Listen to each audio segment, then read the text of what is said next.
काय माऊली लईच कना निघाली कुठं चाललो त्या विठ्ठलाच्या चरणी. एकटाच? अरे बाबा चलून चलून पायाचे तुकडे पडले, समदे मोरे गेले. इथंच तोच बरोबर मुक्काम आहे. चल येऊ का? ए म्हाताऱ्या, पहिल्यांदा वारीला निघाला काय? अरे या पंढरपूरच्या वारीला जाणाऱ्या प्रत्येकाला मी हमखास भेट देतो. या पंढरीचा चोर आहे मी. चल पैसा न दागिना काढ आणि मग पुढं धक. राजा म्हातारा माणूस आहे रे, जाऊ दे रे, हात जोडतो. राजा बिजा नाही, बाप आहे मी समजायचा. आणि हात माझ्या समोर नाही जोडायचे, इकडं विठ्ठला समोर जोडायचे. जे काय ते काढ. काय घ्यायचं ते घे बाबा, पण मला पांडुरंगापाशी जाऊ दे. हा चल दे. ते कशाला दडपून ठेवतो?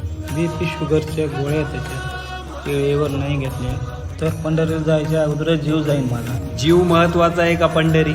घे इकडे.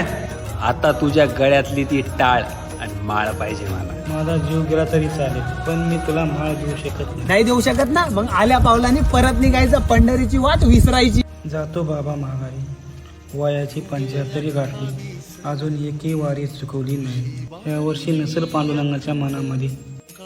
आणि बरका पोरा, जो माळकरी पांडुरंगाच्या दर्शनासाठी टाळ आणि माळ गाण ठेवतो तो माळकरी कसला? आणि जो पांडुरंगाला न भेटता निघाला तो वारकरी कसला?